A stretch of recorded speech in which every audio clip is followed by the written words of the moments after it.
I really need to have words with my internet provider because 13 hours. But I can finally go here, click on categories, click on Tennogen, and there it all is. All the Tennogen goodies. Starting with Trinity's Blade of the Lotus skin. The name of the people who designed them will still be here in the corner, and I actually like this one. To be honest, all of the Blade skins look pretty nice because they all look pretty much the same. Obviously different because different frames. Trinity's helmet looks really, really nice. As does Rhino's version of it. I mean, the helmet looks really nice. That horn is really kind of subtle. But it's the rest of it that also, I mean, at first I thought 4 skins by the same people. But actually looking at these, because there's 4 of them, they all look pretty nice. Apart from this one, I've actually just noticed. It still looks nice, don't get me wrong on this, but with the tree on the front there, this kind of looks... Yeah, I hate to be the one who has to throw the Destiny 2 reference in here, but I ain't banner anyone. But my favourite out of all of them has got to be Banshees. I mean, that helmet, all these silver parts on all of them. It is a lovely change to have silver parts rather than gold parts on frames, because usually Prime versions have got gold parts. These, wow, actually, even that shoulder piece looks really nice. There is the Excalibur, wow, Exaltation skin.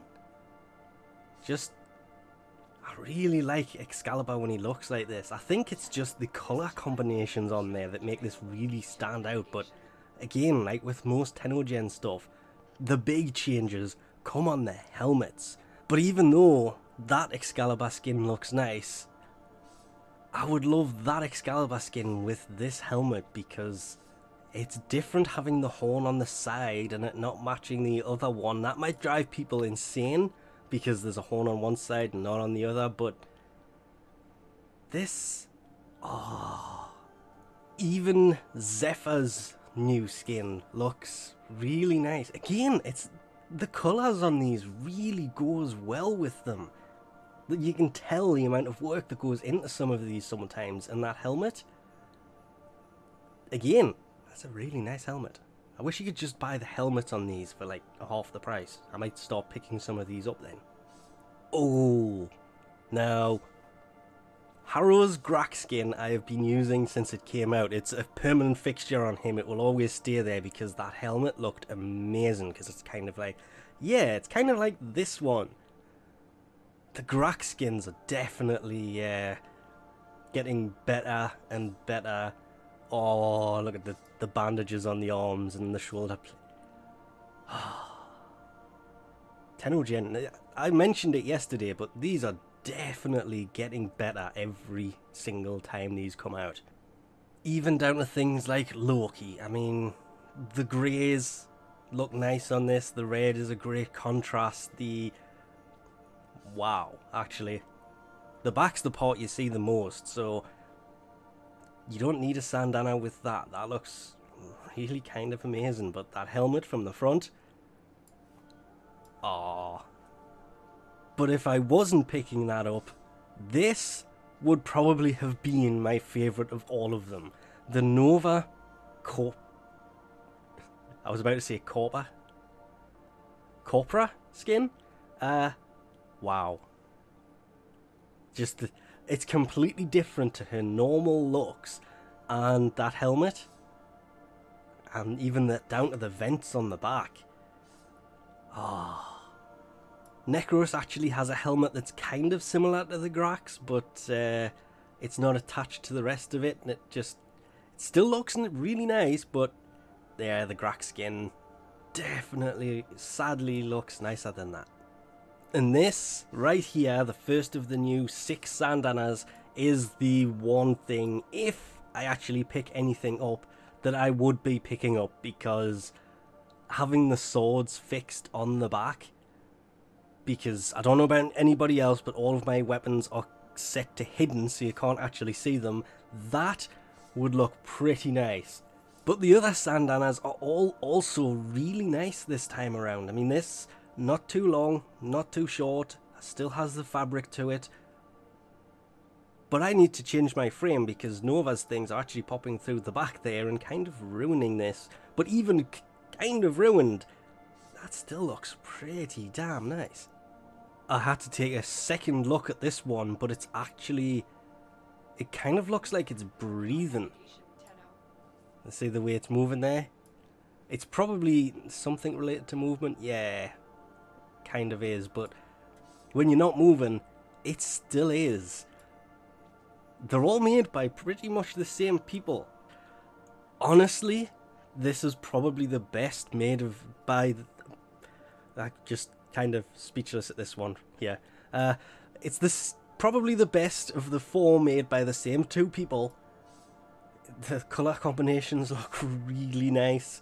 It's not too long. It's just long enough. It's not too short. As I've mentioned before, some of the really short ones look pretty stupid, but it has just enough on the back that it'll fit pretty much any frame really nicely. This one has the weirdly getting more common tear at the bottom that makes it look old and ripped, and a very nice subtle back plate or attachment plate or whatever you want to call the top parts of these that attach to the frame. But it doesn't stop there. You can actually still see it continue up the back, which is a really nice touch. Usually they just kind of fade into them at some point because it's all attached to the back of the frame, whereas this, the bit that doesn't, still has the fabric part at the back still there. And this, yeah, out of all 6 of the new Syandanas, this is probably the biggest and probably one of the best of the Syandanas, ignoring the fact that my personal favourite was the... is it the Sildarg Syandana? The one with the swords on the back? But this one, the Icarius, yeah, these are basically energy wings. It attaches really nicely to the frame, and yeah, the butterfly wings need to take a step to the side because there might be a new competitor here. The new polearm skin also looks really nice. Not as much detailing as some of the other ones I've had in the actual pole itself, which it's not a disappointment. I'm kind of glad to see because it draws all of the details away from the ends of this, because the energy sword type bits on the end that kind of coincide with the big hammer. The 2 skins are made by different people, but damn, they both actually look pretty nice. You see, not too much detailing in the middle, little towards the end, and then the big hammerhead.